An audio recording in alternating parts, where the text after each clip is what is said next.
皆さんこんにちは、オッキーです。今日はベーキングにおすすめのシリコンのヘラとある週末の私の一日をお見せします。まずベーキングに私が愛用しているのがこちらのヘラ、耐熱温度600度 F、315度 C、オクソというブランドのものです。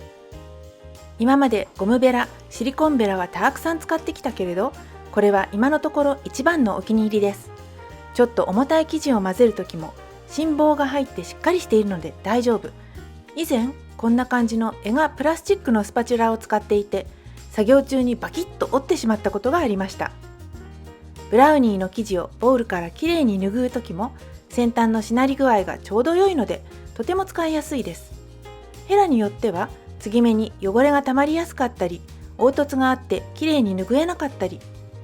でもこれは一体型の作りなので洗いやすく汚れもたまりにくいです。おすすめです。それからベーキングに使うスパチュラとお料理、特に匂いの強いカレーなどに使うスパチュラはできれば分けるといいですよ。さて話は変わって、久しぶりに地下鉄に乗ってアッパーイーストサイドに行きました。地下鉄に乗るのはなんとびっくり1年ぶりぐらい。そしていつの間にか駅の改札がオムニシステムに変わっていてびっくりしました。すっかり浦島太郎です。コンタクトレス、非接触のクレジットカードやスマートフォンの電子マネーなどをピッとかざしてあげるだけで支払いができる新システムです。以前はメトロカードを使っていました。今もまだメトロカードは併用できますが、いずれはすべて切り替わっていくようです。アッパーイーストサイドに行った目的は3ヶ月ぶりの美容院。結構ショートに切ってもらいました。友子島ヘアサロンの美容師の雅子さんは私のくせ毛を上手に生かしたカットがとっても上手。以前ウエストチェスターに住んでいた時もスカースデール駅前のサロン、森田清良サロンでカットをしていただいていたのですが、日曜日だけマンハッタン92丁目のサロンでもお仕事されているということで、引き続きお世話になっています。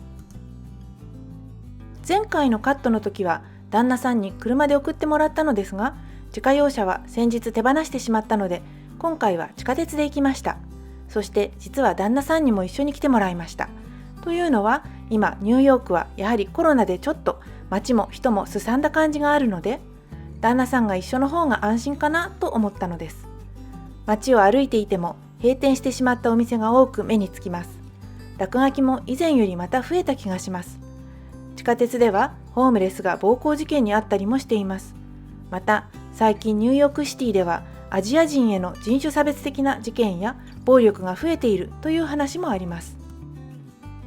NYPD ニューヨーク市警察ではアジア人へのヘイトクライムに対応する特別のチームを立ち上げました。またアジア人への偏見をなくそうという運動のアート作品がバス停のポスターとして掲示されたりもしています。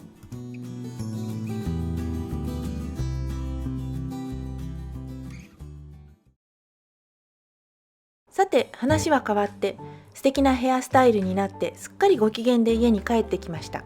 その後メイク用のブラシを洗いました。ブラシを洗う時に私が使っているのはこれ。瓶に書いてあるジェルではなく、これは実は空になった容器に手作り石鹸が入っているのです。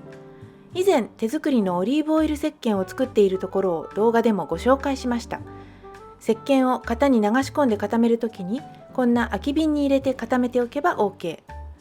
この中にブラシを入れてくるくると回すだけなのでとても簡単です。そしてもう一つの便利グッズがこちらのシリコンのミニミニ洗濯板のようなもの。裏側に突起があり指の間に挟めるようになっています。以前は手のひらを使ってブラシを洗っていたのですが、この道具を使うようになってからより早くきれいに洗えるようになりました。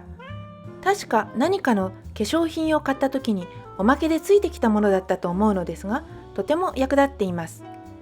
ブラシは振って水気を切り、タオルで軽く押さえたら自然乾燥。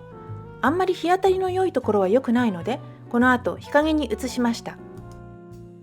リキッドファンデーションにもブラシを使う方もいるようですが、ファンデーションに使ったブラシは洗ってもなかなかきれいにならないので、私はもっぱらこの高密度スポンジを愛用しています。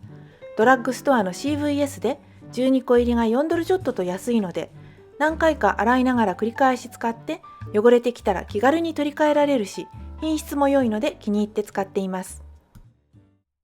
最後までご覧いただきありがとうございました。よろしければチャンネル登録をぜひお願いします。